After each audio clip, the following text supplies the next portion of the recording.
And now our guest speaker today is Tom Hickey from the Commons. So let's give Tom a welcome to Traction Thursday. Well, today I'm here to talk about the Commons, and I suppose everyone wonders what is it and what does it do? So I have a presentation, about 15 slides, that I'm going to have to go through very, very quickly to give you an overview. And then the presentation itself will be available later if you want to go through the points. And what the Commons will be doing is talking about these points in the future, and hopefully in an interactive setting where we can all contribute. The Commons is a nonprofit community service organization. It's dedicated to community building. What is that? What we need to do is raise awareness in the community about the potential of the community, form a vision of possibilities for the community and the individuals in it, target opportunities and identify challenges, and establish a platform for communicating and networking in the community with the overall view of optimizing our resources, physical resources and human resources. Now, as an outsider to the community, I don't live in Fairfield, I live in Iowa City. I come down here every now and then. I lived in Fairfield, so I'm familiar with Fairfield. But when you're out of Fairfield for a while, you kind of forget a little bit that there's a foundation of consciousness already built here. And you need that foundation to build upon. I come from now Iowa City, and there's a strong foundation in Iowa City. Is a very vibrant community. But coming down here, it's different because we're in rural Iowa. We're in a bit of a bubble, and we don't have all the chaotic noise that you do in a larger place. So when I come in to visit, I remark, this is a different place. And it's not only a different place in that it's rural and it's quieter, but there's something special about Fairfield, Iowa, that you forget about when you're here. It's like being a fish in the water. And what that is a strong foundation in consciousness, which is not tangible to the senses, obviously, but it's felt by the heart. And so this is one of our strongest resources, which we rely on without even thinking very much about it. Now, that manifests as collective consciousness. The collective consciousness is the sum of the quality of the individual consciousnesses in the region. It's measured by the degree of universality exhibited by the individuals within the society. What do I mean by that? Universality is how open we are to new experience, how open we are to other people, and how deep our feeling is for other people and for the environment. It basically boils down to love, which I'll be talking about. Love, again, is something we can't see. Maybe we see kissy faces and all that kind of thing, but that's not love. Love is a state of being. More than a feeling, it's a state of being. And that's what a community is. It's a state of being in love with the community, with everyone in it, and what the community is doing. So that is part of the collective consciousness of the community. That manifests as the culture and subcultures of the community. And we see it in harmony, coherence, cohesion, balance, integration, and order. So these things manifest something which is unmanifest. And with that foundation, we can then start working on the community. Here, love is the great unifier. It's a way of transcending limitations. Love is the foundational social bond that begins in the family. We're all familiar with society from our process of socialization in the family. We have to get beyond our individual nature, which is grab and hold, to sharing with our brothers and sisters and being polite to strangers and all that kind of thing. So The community is based on love. And what we have here in the collective consciousness is a strong foundation to build upon with expressing love through the community in terms of service and in terms of sharing. So we want to do as much of that as possible. That's what optimization is about. What optimization is, maximizing everything without taking away from anything else so that the whole is harmonious. What this manifests as a culture of the community.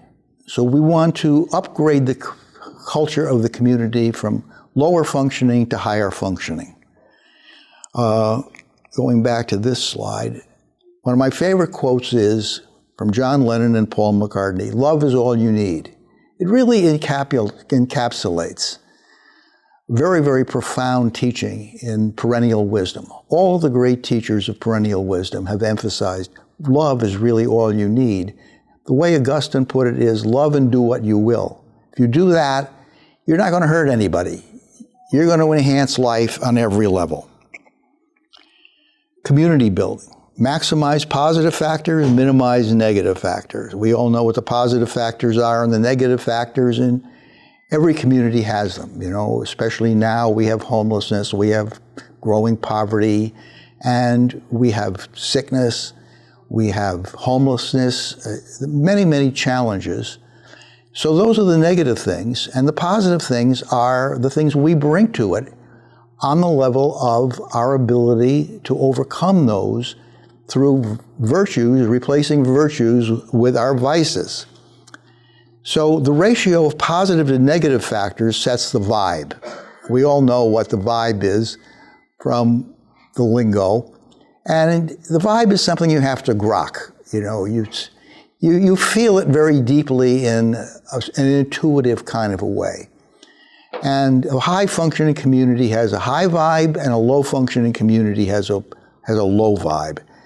So what we want to do is raise the vibe. How do we do that? Well, we've got to start with vision. This brings up our first principle, visualize and actualize. So in order to do that, we need inspiration, aspiration. In order to do that as a group, we need overlapping values, common purpose, shared objectives.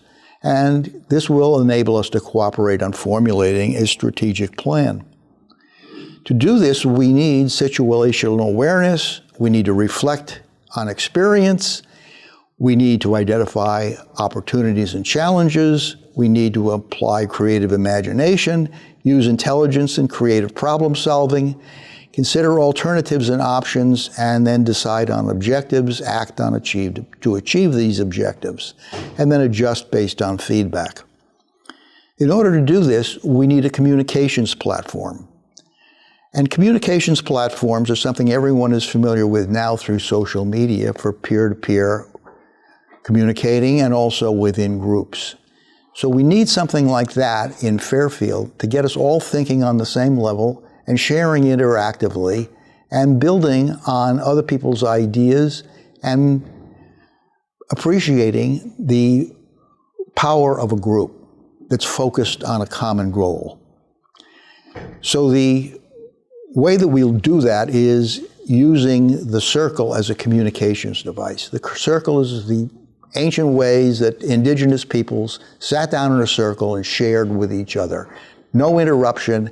This takes the charge out of the conversation. No one is permitted to dominate it. So the metaphor here is a round table and a long table, rather than a long table with a head and foot and a descending order. In the circle, everybody sits at an equal level, and we come to a consensus. That allows us to work as a team.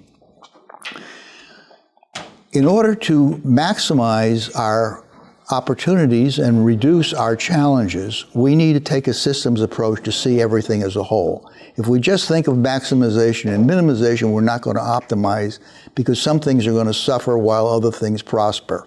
So we want to have the big picture. We want to see everything in the context of the whole.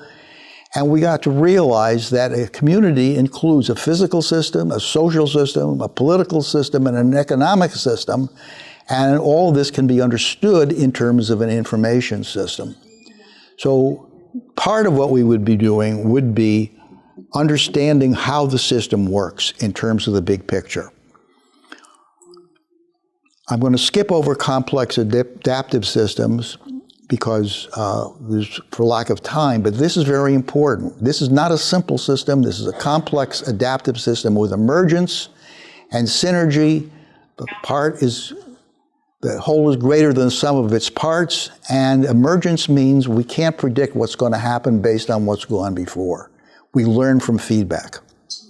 We need to explore the resource base and get an inventory of it with the idea of creating an online database that people can find things. The last thing we want to do is we want to realize that Fairfield is a college town. We need better integration of MIU in the Fairfield community. Vedic City is a child of both MIU and Fairfield and part of the local community. Our first activity is a Commons library, which is already in progress, being built. The books are already there, the shelves are being built, and it shouldn't be long before we have an actual open library in Vedic City, thanks to Tim Fitzrandolph, who has provided the space and the plant. So the other thing the Commons, I think, can do is provide a liaison between the various aspects of the community. Here is a place everybody can meet, everybody is welcome, all ideas are shared, and then we need some way that we can get those ideas out to where they can make a difference in the community. So this is basically what the Commons is and what it does. So I'll pass it on to the next speaker.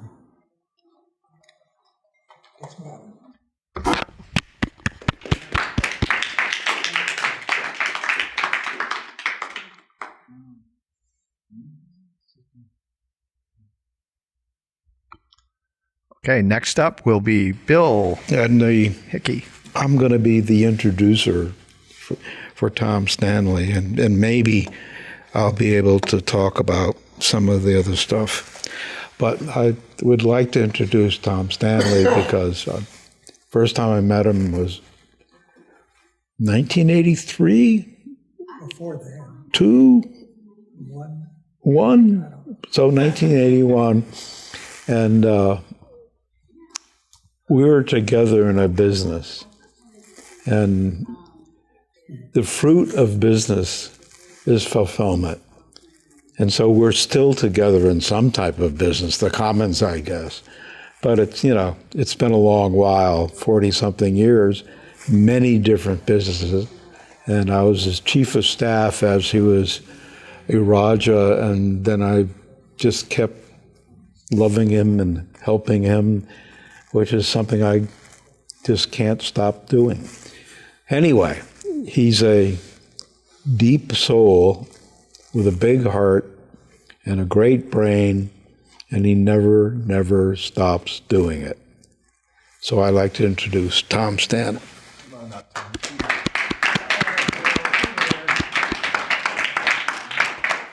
a polar bear.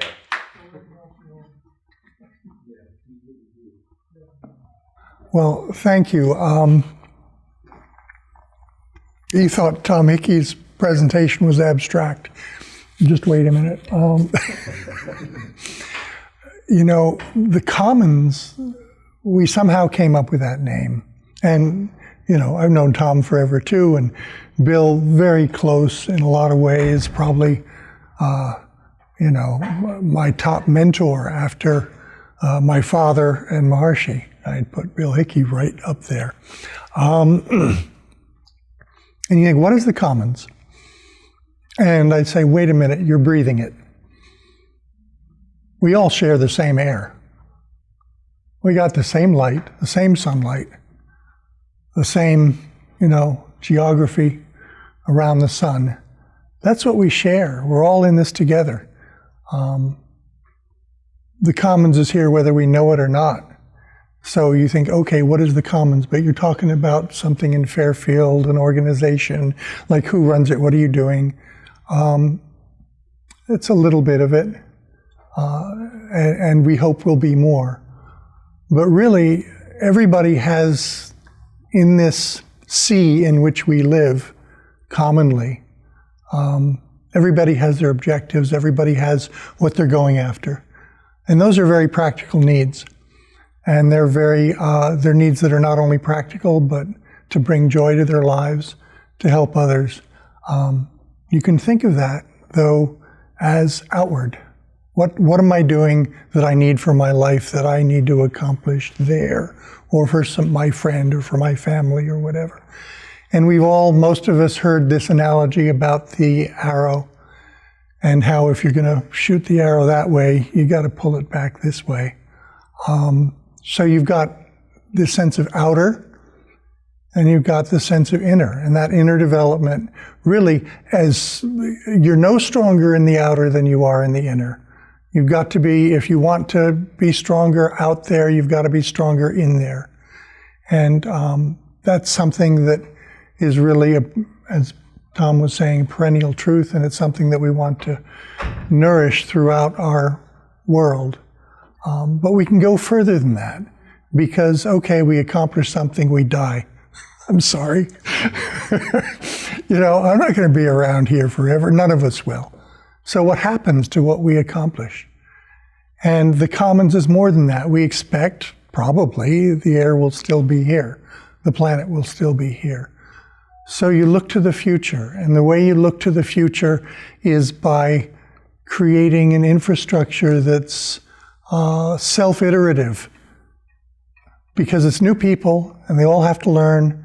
And that's why retired school teachers never retire.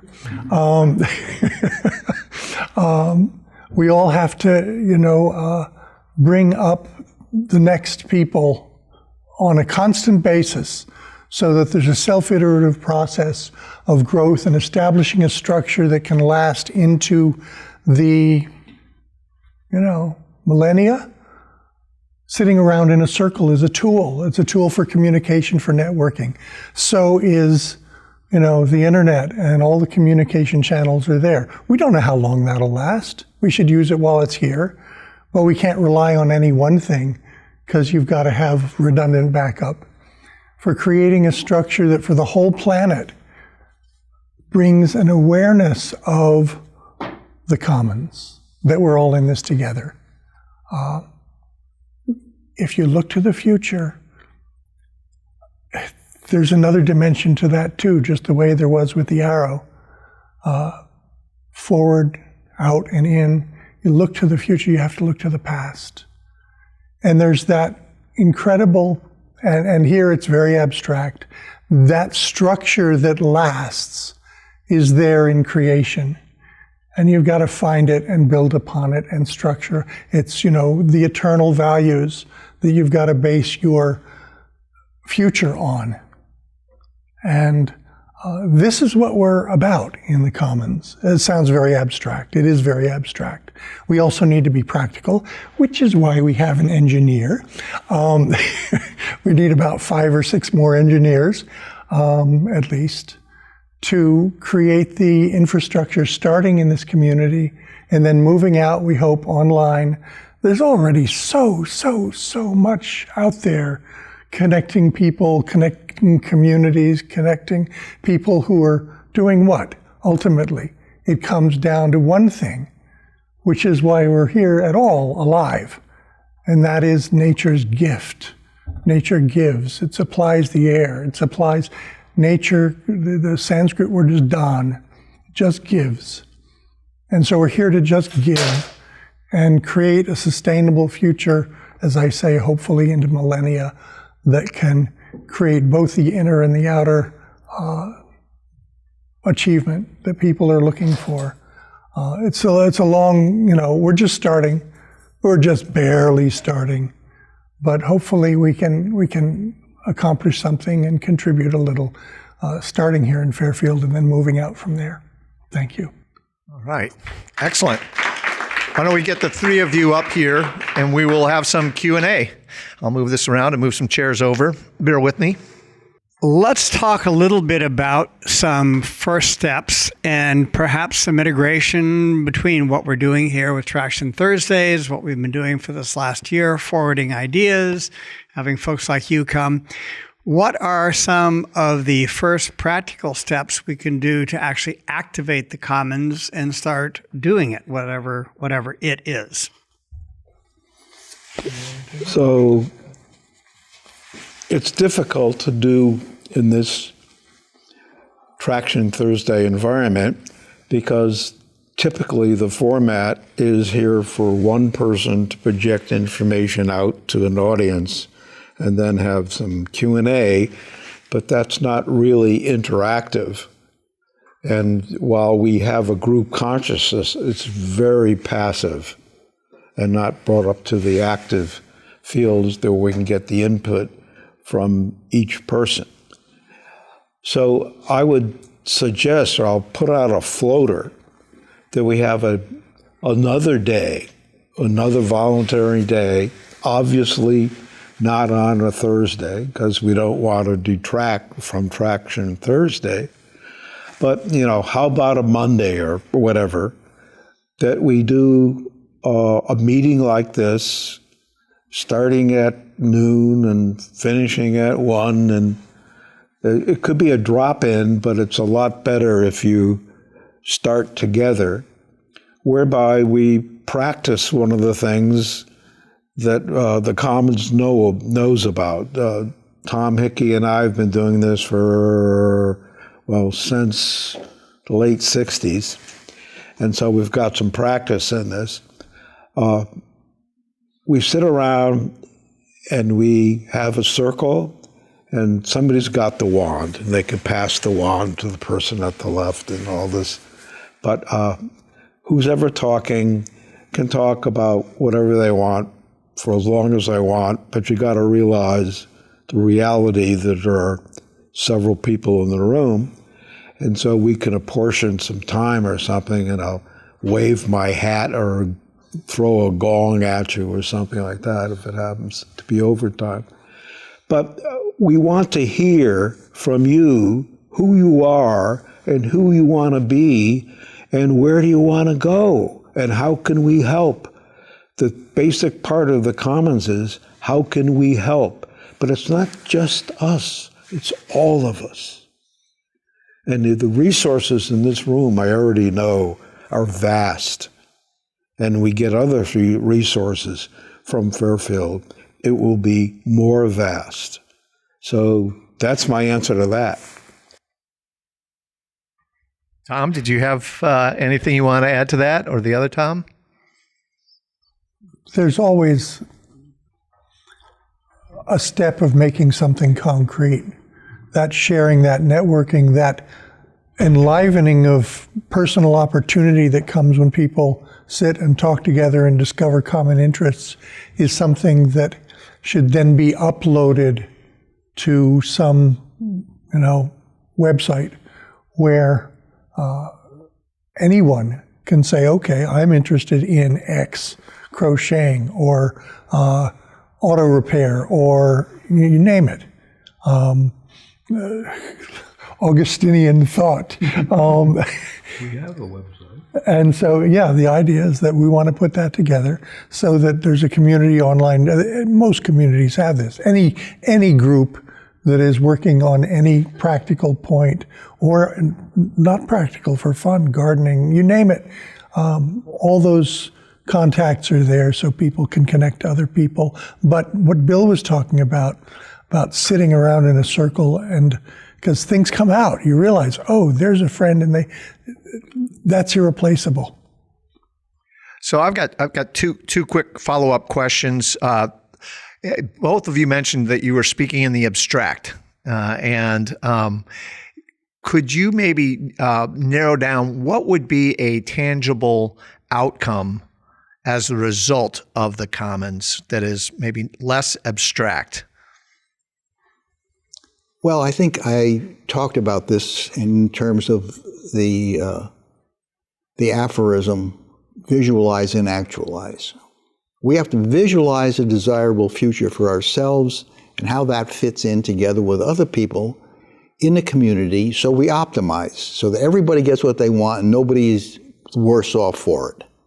We're making a better community based on understanding how the system works. Now, most of us are not able to understand the whole system because we don't experience everything that's going on. But if we sit down in a circle and we speak not only from the mind but also from the heart, we'll come to greater appreciation of what our community is, what its resources are, and how they might be used. So the first step, to my mind, is communications. It's also the last step. It's the first and last step. We have to be communicating all the time. And out of that communications will come things that we can't anticipate. That's emergence. So we got to set up the system for doing that. And I think, there are a lot of different ways to do that, but one of them is a tried and true method. It's, a very ancient way of conducting a council. And you just sit down and speak in the circle, as I say, not only from the mind, but also from the heart. What do you want? How do you feel about this? Positive and negative. And from there, we get a consensus.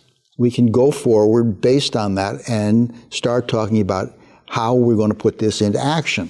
But unless we communicate, then all of this is going to be top down. And we want to be able to participate in our future. That's what democracy is about. This is what the New England Town Hall was about, which was founded, it existed even before America was founded. So this is an old tradition, and we have to engage it here. Did you have anything you wanted to add to that? Yeah, sure.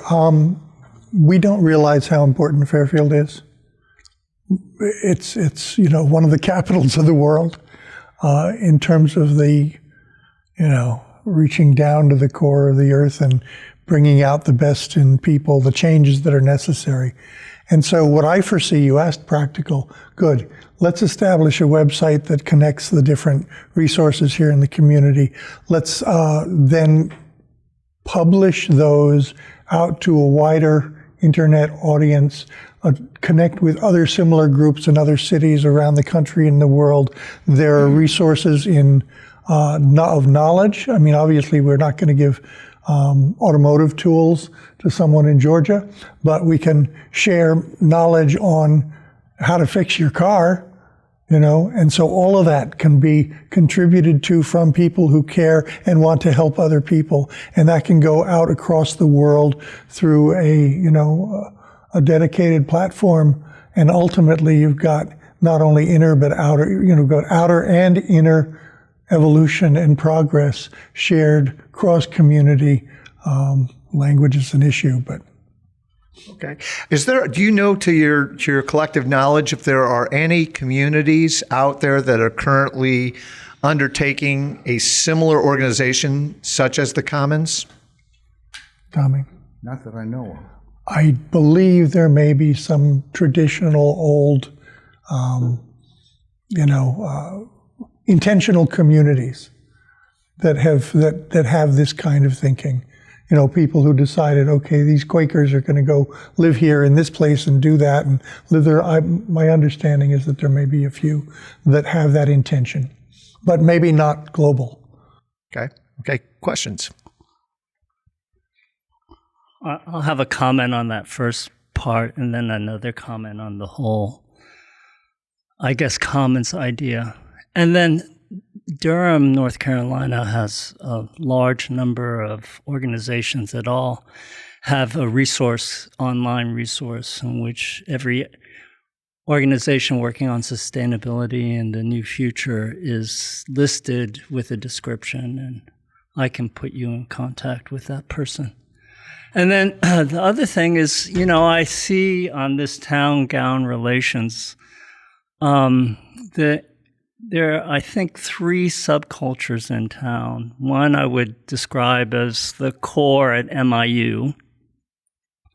The second is TMers who are not necessarily strongly connected to MIU, but have kind of gone their own eclectic pathways.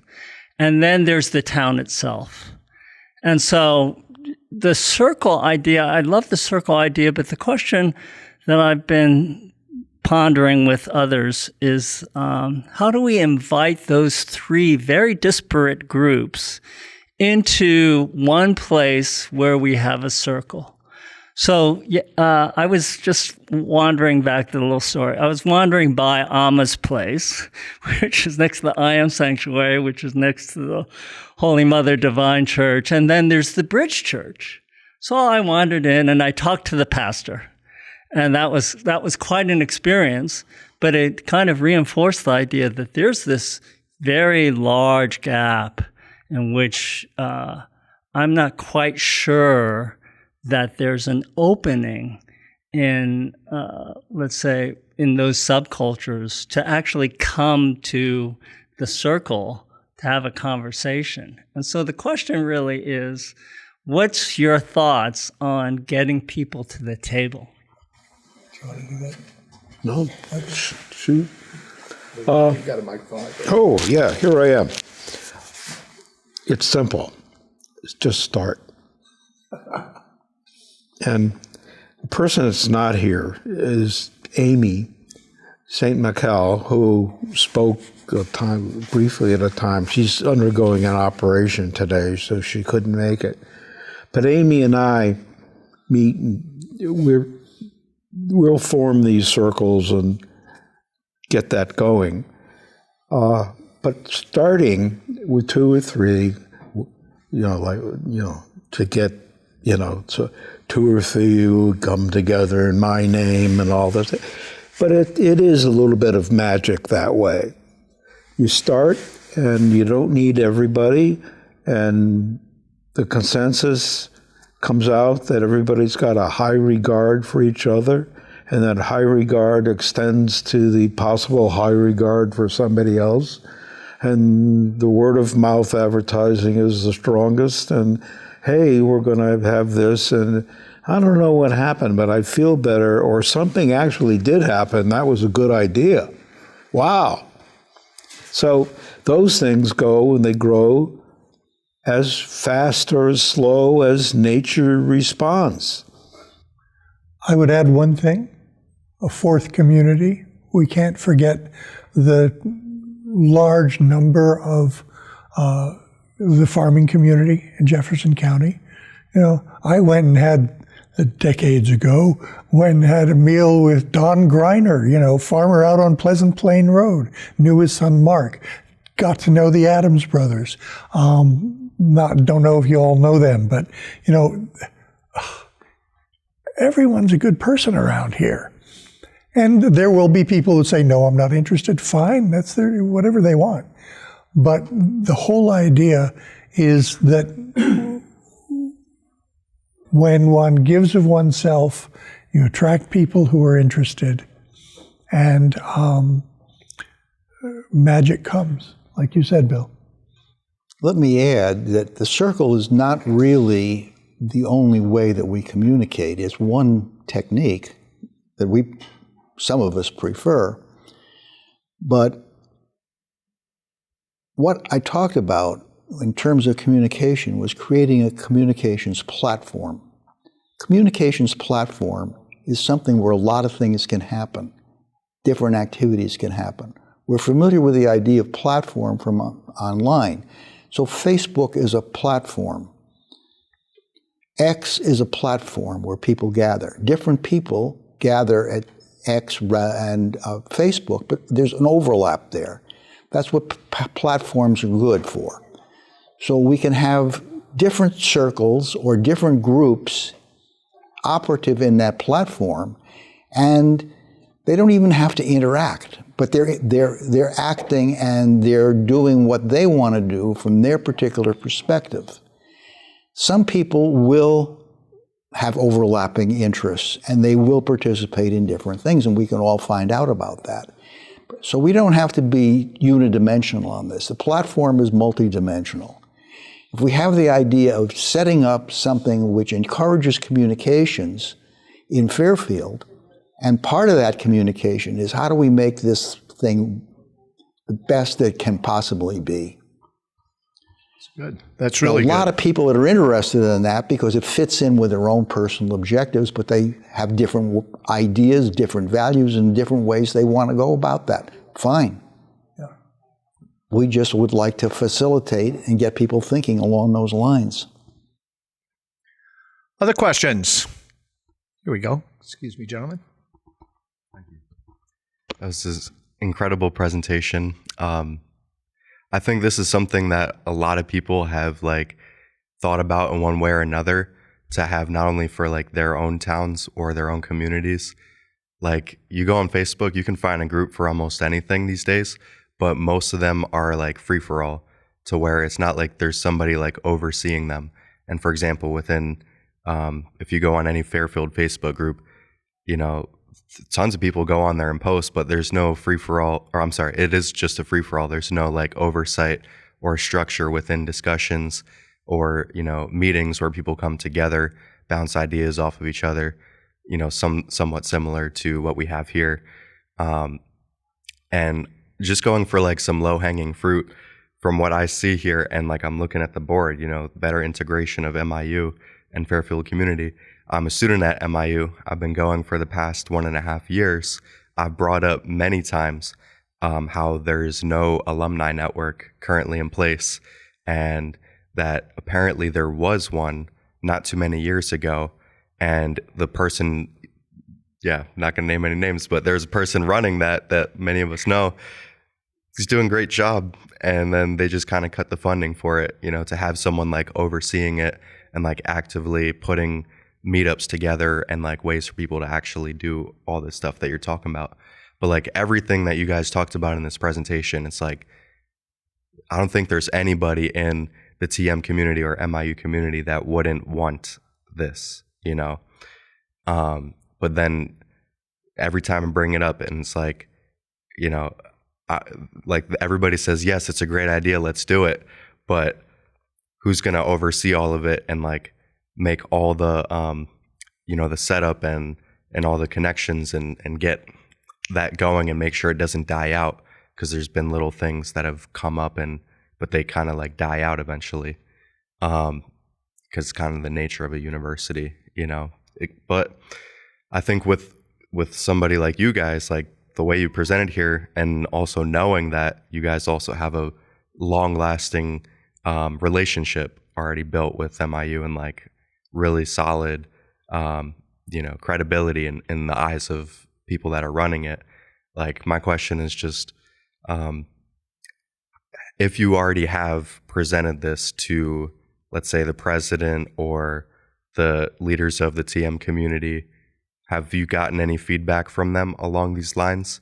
And also if you've talked to like the mayor or like any of these other, you know, leaders within the community, because it just seems very important to understand this process.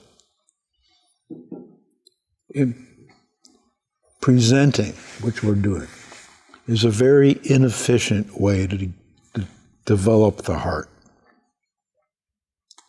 Matter of fact, besides being violent, at least this doesn't do violence or harm, but it doesn't do a lot. Getting the people together and talking about it with a meaningful people in a meaningful way can do that. That process hasn't happened yet. Many people have talked about it.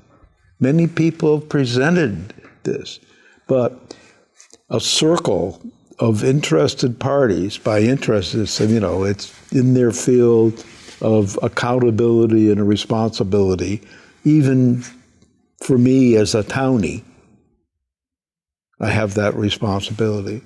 But for others, maybe more. And because of my history, maybe I have some. But Amy's just a meditator. She's never went to MIU. She's involved. So we have to come together. Maybe if it's a Monday, I don't know. This process has to start. You're putting your thumb right on it. The other day, I said, Bill, Tom, you need to meet Bill Smith. Bill Smith's the CEO at MIU. and I got them to have lunch together the other day. So, there's a lot that can be done. But that's one lunch. But that's one lunch, exactly. It's nothing more than, and you were there too, Bob. I might have a quick comment on that. Many of you may not have met Bill Smith. Bill came from the outside. His background, his background is better than stellar. I mean, it's like if I could invent a guy who would come in and help MIU really develop, I don't think I would have come up with Bill Smith. And so we had lunch together, and I can assure you that he is more than interested in doing this. And just one comment from my side. The fact that Joe Ledger, a local farmer, who's a county supervisor, loves Traction Thursdays. He doesn't happen to be here today, too bad, but he loves Traction Thursdays. This convocation that we have created, while it is mainly one-way communication with some back and forth, there's a lot of power that's been developed here. And so I think a next step, what I see from my side, is that like the whole city in MIU is like crouched to pounce. We have developed a lot in the past, and things go in waves, right? This is what the whole ICF narrative top 7 is going to be all about this year. All these places where really the arrow is drawn back on the bow, the thing is taut, and now we're going to release, and we are releasing across this and this and this and this domain. So I see this as kind of a sign from nature that, okay, time to get together, time to start integrating, time to start taking all these very powerful elements and initiatives and find a place where we can draw together and talk. So I am super pumped about this. Okay, one more. Here we go, Greg. Oh, I'd like to set up a meeting with you and a group in Asheville of community organizers that I work with. And we've been talking about this very same thing, about getting people into the room across the many subcultures here and setting up one-to-one meetings with people in the Elks Clubs, Veterans Foreign War, etc. And we're going to have those conversations and then try to establish a larger circle. But there are, as I said before, in Durham and Asheville, there are many community organizers, and I see them as natural sister cities. They're going through similar processes, especially Asheville, which is recovering after Hurricane Helene and organizing the communities on the ground and having these conversations. So I look forward to seeing this evolve. The author of the book, Igniting a Bold New Democracy, Ruth Backstrom, who's the sister of Doug Jones, and also is in town, but she's in Durham, North Carolina, and she's coming here, and we're planning a series of events. So I'd like to help coordinate those events with your help so that we can talk to these various subcultures here. That's great. We have time for one more question. Here we go. Galen. Great presentation. Thank you. Where are you going to hold this? Where are you going to hold the sit-downs? I mean, yeah, let's talk about it. I was under the impression you guys had some relation to the Blue Rose Project. Is that incorrect? My brother. Perfect. Okay. My brother's the Blue Rose. Right. Okay. We also have a facility up at the Vedic Village, Prairie Village, and we've got a 15,000 book library with couches and everything. So if we wanted to go up into the Netherland and have a private meeting and nobody else would hear anything, but we could do that. Or maybe, different places all over town. I think different places all over town would bring in different groups to the conversation. So. Yeah. I would like to make one comment on what Bob said, and that is the IFC, which he's already presented on. So you know about the Intelligent Communities Project, but If we set our minds on being the most intelligent community in the world, this would be a common purpose that I think everybody in Fairfield could get behind. When you have a common purpose that you can cooperate on, it's a very powerful driver, very powerful motivator to do things. And then you start asking the question, well, what do we have to do? Well, on their website, they tell you what you have to do. It's very competitive. Well, we can compete. The first thing we have to do is get into the top 7. From the top 7, we could get to the first place. And certainly, Fairfield is the most intelligent community in the world. I'm convinced of At least it. we're in the top 21. I mean, and that's a review team of people from professors from Columbia and everything. It's not like the official vacuum cleaner of the Olympics that you buy. It's actually a real deal. So yeah. And if you win, $40 million comes to the town. Well, no, wait a second. I'm guaranteed that happened in Columbus, but they're a little bit more advanced. But Bob Ferguson is dedicated to it, the Commons is dedicated to it, and I can say with a certain degree of reliability, Bill Smith is dedicated to it. And so that's the first step. There you go. As There you is go. Ed Malloy, as is Manny McAdams, as is Mayor Connie. There are a bunch of people who are super interested in that. And I think this is our year, kids. We got one last question. Well, actually, it's just a comment, and that is, I don't think anybody ever got to first place by shooting for first place. You have to shoot beyond first place. You have to be leading.